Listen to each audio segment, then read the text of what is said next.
अस्सलाम वालेकुम। आज हम बनाएंगे चीज़। इसके लिए मैंने सबसे पहले 1 लीटर दूध लिया। दूध को बॉईल नहीं करना, सिर्फ इतना गर्म करना है कि 2 से 3 सेकंड तक हमारी उंगली टेम्परेचर बर्दाश्त कर सके। अब 1 प्याली में आधा कप सिरका, 2 से 3 चम्मच पानी मिक्स करें। अब आहिस्ता आहिस्ता चम्मच चलाते हुए दूध में थोड़ा थोड़ा मिक्स करें।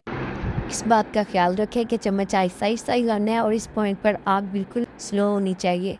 अगर आप चम्मच ज़ोर से हिलाएंगे तो आपका चीज़ सही नहीं बनेगा, उसमें ना तार बनेगा ना लचक आएगी। आप चूल्हा बंद कर दें और ढक्कन से बर्तन को ढक कर रख दें 10 मिनट के लिए।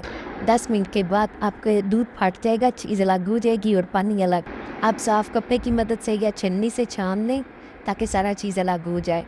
अब हाथों की मदद से चीज़ को अच्छी तरह दबाकर पानी निचोड़ लें। अब एक बर्तन में 2 कप पानी गर्म करें, उसमें 1 चम्मच नमक डालें। पानी हल्का गर्म करना है, ज़्यादा तेज़ नहीं करना। इस बात का ख्याल रखें कि पानी ज़्यादा गर्म ना हो। अगर पानी ज़्यादा गर्म हुआ तो आपका चीज़ मेल्ट हो जाएगा। पानी अलग बर्तन में निकाल लें। छन्नी में चीज़ रख कर इसमें 1 से 2 मिनट के लिए रखें। आप चीज़ को पानी से निकाल कर हाथों की मदद से अच्छी तरह दबाकर उसका पानी निकाल दें और फिर इसको पानी में रखें 1 से 2 मिनट के लिए।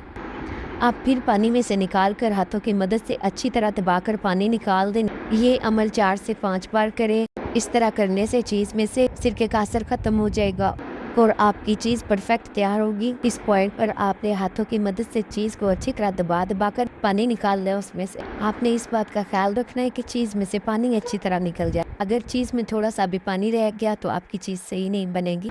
आप चीज़ पिज़्ज़ा वगैरह पर यूज़ करेंगे तो वो पानी की तरह हो जाएगी। अगर आपको मेरी वीडियो पसंद आए तो लाइक करें और मेरे चैनल टेस्टी बॉय अस्मा को सब्सक्राइब करना ना भूलें।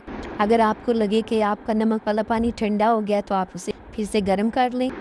आपने कम से कम 4 से 5 बार ये अमल लाजमी दोहराना है। पहले नमक वाले पानी में चीज़ को रखें, फिर निकाल कर अच्छी तरह पानी दबा कर निकालें।